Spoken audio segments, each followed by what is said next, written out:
সম্মানিত উপস্থিতি, শুভ সকাল। কালচারাল পার্ক কর্তৃক আয়োজিত সাপ্তাহিক আলোকায়নে আলোর ভুবনে আপনাদের আন্তরিক অভিনন্দন জানাচ্ছি। আমরা অনেকেই জানি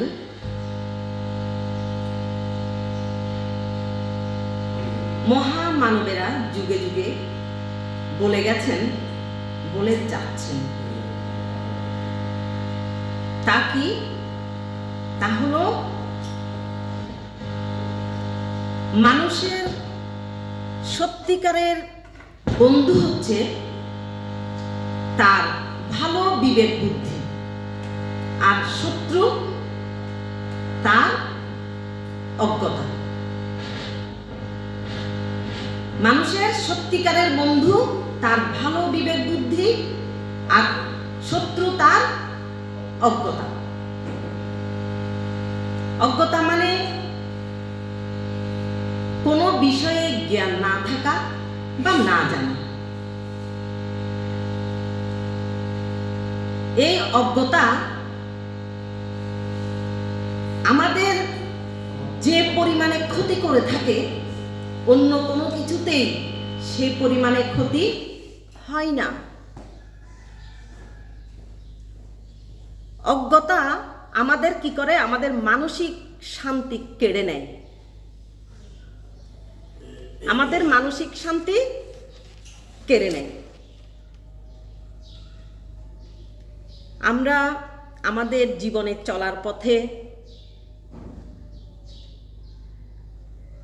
আমাদের অনেকেই আমাদের নিজের কিছু আচরণের দ্বারা মনের অজান্তেই আমরা সেই অজ্ঞতাগুলো প্রকাশ করি। যেমন কিছু কিছু মানুষ আছে যারা আপনাকে তার সুবিধা মতো যখন ব্যবহার করতে পারবে না, তখন দেখা হলেই বলবে আপনি অনেক বদলে গেছেন। এমনভাবে সবার সামনে আপনার প্রতি মন্তব্য ছুড়ে দেবে, আপনি কিংকর্তব্য বিমূঢ় হয়ে যাবেন।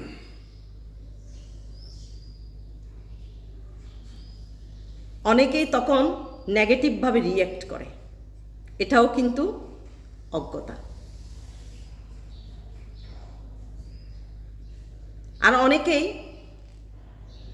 জাস্ট ক্ষমা করে দেন, কিন্তু মনে মনে সেই বিদ্বেষ পোষে রাখে, সেটাও অজ্ঞতা। আবার অনেকেই যারা জ্ঞানী, তারা কিন্তু ক্ষমা করে দেন, তবে একবার দুবার, বারবার নয়। বারবার তারা ক্ষমা করেন না। আবার অনেকেই দেখবেন, এমন অনেকেই আছে যারা আপনার মধ্যে কোনো ভালো গুণকে খুঁজে পাবে না, পেলেও আপনাকে জানাতে ইচ্ছুক নয়। এগুলো এক ধরনের অজ্ঞতা। আরে প্রত্যেক মানুষের মধ্যে কোনো না কোনো ভালো গুণ রয়েছে, সেটাকে জানতে পারলে বলতে হয়। কে বলতে পারে আপনার একটু প্রশংসার জন্য কারো জীবন হয়তো ভালোর দিকে চলে যেতে পারে, পরিবর্তন হয়ে যেতে পারে, কিন্তু আমরা অজ্ঞতার কারণে সেটা করি না। আবার দেখবেন অনেকেই আছেন যারা কি করেন, আপনার কাছ থেকে সুবিধা পেয়েছেন, কিন্তু মনে মনে ভাবেন এটা আর এমন কি, ধন্যবাদটুকু পর্যন্ত দিতে কুণ্ঠাবোধ করে। এগুলো অজ্ঞতা। তো যারা বিজ্ঞজন, তারা এ ধরনের পরিস্থিতিতে নিজেকে সামলে নিতে পারেন, কারণ তারা প্রত্যাশা কম রাখেন। আমরা চেষ্টা করব সেবামূলক মনোভাব নিয়ে, প্রত্যাশাহীন হয়ে অন্যের উপকার করার জন্য, সেবা করার জন্য। এটা আসলে আমার কথা নয়, এটা বলেছেন বিজ্ঞানী আলবার্ট আইনস্টাইন। তিনি বলেছেন মানুষের আসলে জীবনের মূল্য সেখানেই নিহিত যারা যারা সেবামূলক মনোভাব নিয়ে জীবন যাপন করেন। আবার দেখা যায় আমরা অনেকেই জন্মের ঠিক 1 বছর আগ থেকে মৃত্যুর 1 বছর পর পর্যন্ত আমরা কিছু সংস্কারের নামে কুসংস্কারে ডুবে থাকি, যার কারণে আমাদের দুঃখ দুর্দশাগুলো শেষ হয় না।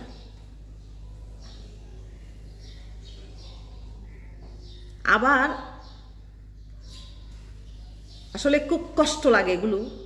আমাদের জীবনে চলার পথে যখন কেউ ছন্দ হারিয়ে ফেলে, কারো যখন পরিবার থেকে কেউ যখন সেপারেশনে চলে যায়, আমরা তার নিন্দা করতে থাকি।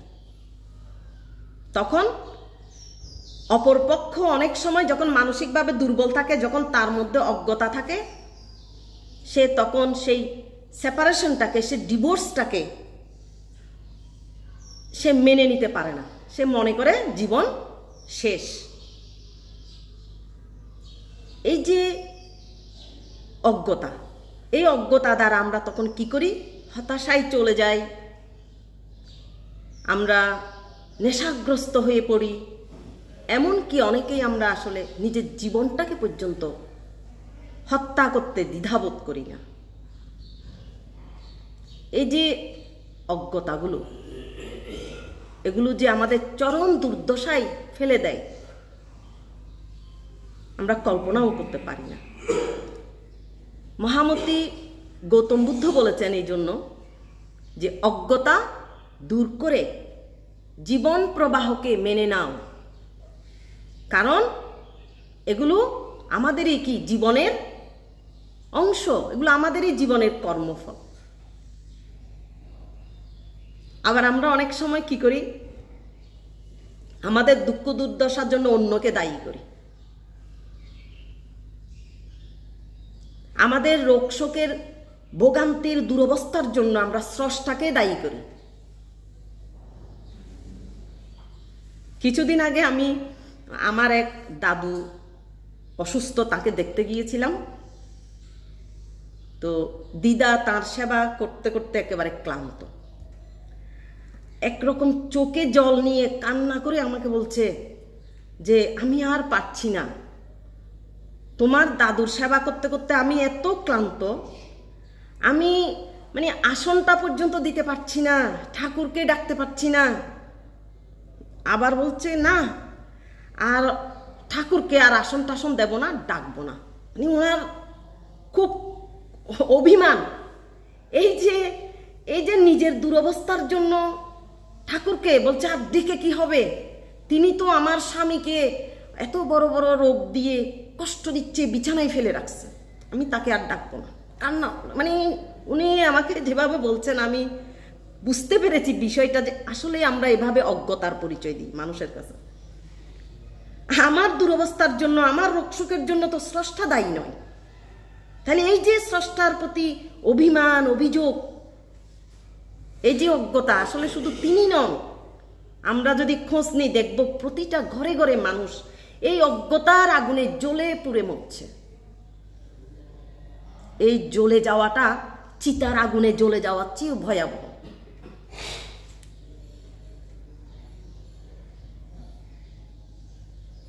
দার্শনিক সক্রেটিস বলেছেন অজ্ঞতাই পাপ। যুগে যুগে মহামানবেরা এই অজ্ঞতার কিন্তু নিন্দা করেছেন, বলেছেন যার মধ্যে অজ্ঞতা রয়েছে সে শয়তানের হাতের পুতুলের মতো। শয়তান যেমন একটা পুতুলকে যেমন ইচ্ছা নাচাতে পারবে, যার মধ্যে অজ্ঞতা রয়েছে তাকেও সেভাবে নাচাবে।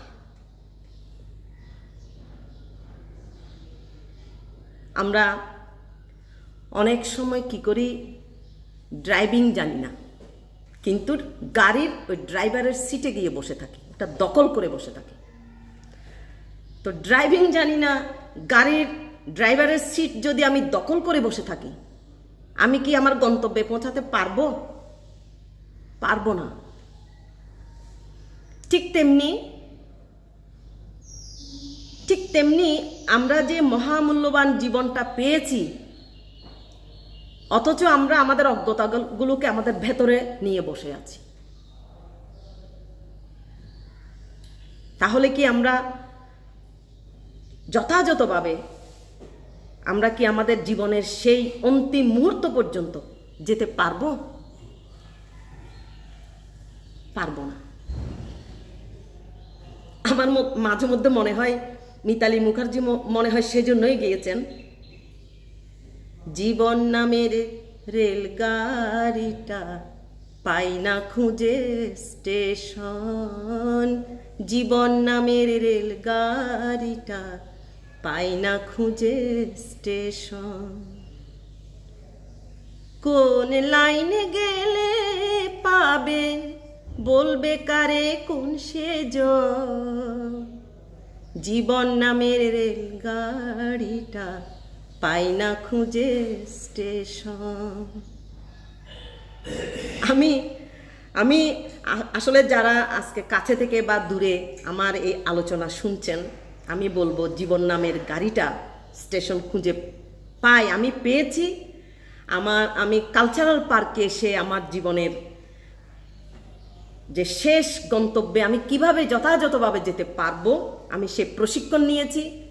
আমি ভালো আছি। আমি আবেদন রাখছি আপনারাও আসুন কালচারাল পার্কে। আসলে আমরা আমাদের মধ্যে যে অজ্ঞতা, এগুলো দিয়ে আমরা যখন মানুষকে কষ্ট দিই, এটা কিন্তু আমার কষ্টটা জমা করছি, এটা আমাকে একদিন না একদিন আমাকে ভোগাবে। তাই আমি মনে করি এই যে নিজের সুবিধা মতো কাউকে ব্যবহার করতে না পারলে অন্যকে অভিদোষ দেওয়া, অন্যের মধ্যে কোনো গুণকে খুঁজে না পাওয়া, আবার নিজের রোগ শোকের জন্য দুঃখ কষ্টের জন্য অন্যকে দায়ী করা, এই যে নিজের পরিস্থিতির দায়ভার নিজে নিতে না জানা, এই অজ্ঞতাগুলো থেকে আমরা যদি বের হতে না পারি, আমরা কখনো ভালো থাকতে পারবো না, অন্যকেও ভালো রাখতে পারবো না। মানুষ আসলে একেবারে 100% কখনো নিজের অজ্ঞতাকে দূর করতে পারে না। তাই আমাদের প্রত্যেকের মধ্যে কোনো না কোনো অজ্ঞতা থাকবেই। তবে যারা যত বেশি অজ্ঞতা দূর করার জন্য প্রচেষ্টা করেন, তারা তত বেশি ভালো থাকেন, অন্যকে ভালো রাখতে পারেন। তো আমি মনে করি যদি আমরা আমাদের অজ্ঞতাকে দূর করতে চাই, তাহলে আমাদের কিছু পথে হাঁটতে হবে। সে পথগুলো কি? আমাদের বিজ্ঞান মনস্ক হতে হবে, আমাদের বিজ্ঞান মনস্ক হতে হবে, সঠিকভাবে নিজেকে জানতে হবে, আর মেডিটেশন করতে হবে। সম্মানিত কল্যাণজি এর আগের আলোচনায় কিন্তু বলেছেন, যারা মেডিটেশন করে না আর যারা করে তাদের মধ্যে পার্থক্য হচ্ছে, যারা মেডিটেশন করে তাদের মধ্যে একটা ধৈর্য এসে যায়, তারা সব পরিস্থিতিকে কন্ট্রোল করতে পারে, তারা নিজেকে জানতে পারে, তারা বুঝতে পারে কি করতে হবে। সেই